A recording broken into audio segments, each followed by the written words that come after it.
সুস্থ বিনোদন ও মৃতপ্রায় ভোলার খালকে পুনরুজ্জীবিতকরণের লক্ষ্যে জিজেইউএস-এর উদ্যোগে ল্যান্ডিং স্টেশন অ্যান্ড ভাসমান রেস্টুরেন্টের শুভ উদ্বোধন করা হয়েছে।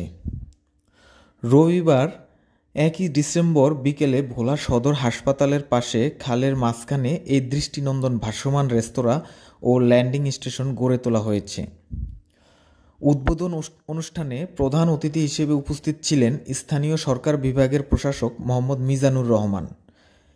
এ সময় তিনি বলেন, এই খালটিকে সর্বদা পরিষ্কার পরিচ্ছন্ন রাখা এবং সেই সাথে সাথে মানুষকে বা বাচ্চাদের কিছু বিনোদন দেওয়ার জন্য কিছু রাইড বা বোট চালু করা।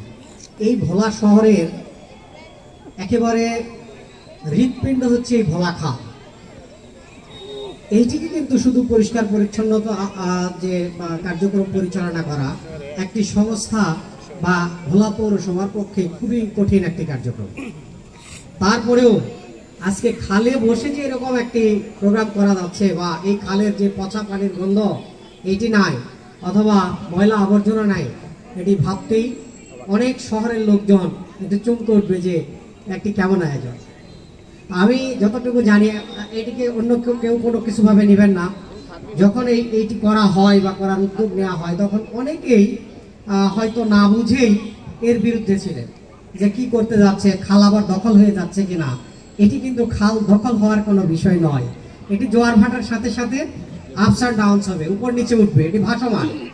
সুতরাং এটি যে প্রতিবন্ধকতা সৃষ্টি করা সেটিও নয়।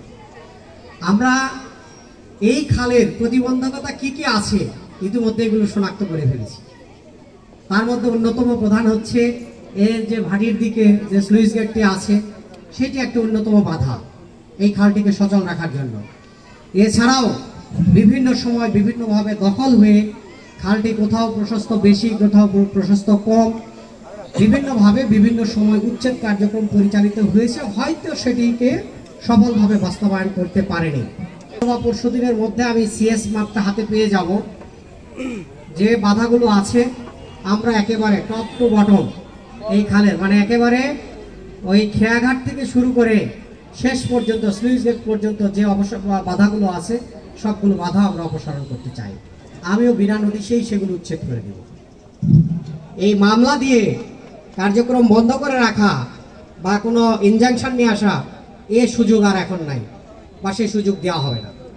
ছাত্র জনতা যারা এই বিভিন্ন আন্দোলন করে দেশটাকে যেমন সাইজ করার একটা উদ্যোগ নিয়েছে, একটা পদক্ষেপ নিয়েছে, আমি ভোলাবাসীকে সাথে নিয়ে এই ভোলার ছাত্র জনতা যারা আছে সবাইকে সাথে নিয়ে ভোলার যে অক্সিজেন নেওয়ার যে একটি জায়গা, ভোলার যে হৃদস্পন্দন যেটিকে কেন্দ্র করে সেটি আমরা দখলমুক্ত করেই ছাড়ব ইনশাআল্লাহ। আপনারা সকলে আমার এই কার্যক্রম, পৌরসভার এই কার্যক্রমকে সহায়তা করবেন। আপনাদের সকলকে পাশে পাবো এবং আপনাদের সকলকে সাথে করে নিয়েই খুব অল্প দিনের মধ্যে এই কার্যক্রম আমি শুরু করতে চাই। ওই একটি দুইটি এক্সক্যাভেটর নিয়ে আসে বা নিয়ে এসে একটু ওই কোনো জায়গায় ধাক্কা দিলাম, কারো বাড়ি ফাটাই দিলাম, এই কাজ করবো না। যেটি ধর্ম ওই দিন বুঝবেন যে কিছু একটা হচ্ছে। যা যা লাগে একেবারে ইকুইপড হয়ে সঠিক যন্ত্র নিয়ে এই খালের মধ্যে নামবো এবং এই খালটাকে মুক্ত করে ছাড়বো। বিশেষ অতিথি হিসেবে বক্তব্য রাখেন সদর উপজেলা নির্বাহী কর্মকর্তা সজল চন্দ্র শীল। অনুষ্ঠানে স্বাগত বক্তব্য রাখেন জিজেইউএস-এর নির্বাহী পরিচালক জাকির হোসেন মঈন। অনুষ্ঠান পরিচালনায় ছিলেন গ্রামীণ জন উন্নয়ন সংস্থার অতিরিক্ত পরিচালক মোহাম্মদ মুস্তফা কামাল। দোয়া মুনাজাত পরিচালনা করেন জুগিরকুল মসজিদের পেশ ইমাম হাফেজ মাওলানা মোহাম্মদ ইসমাইল।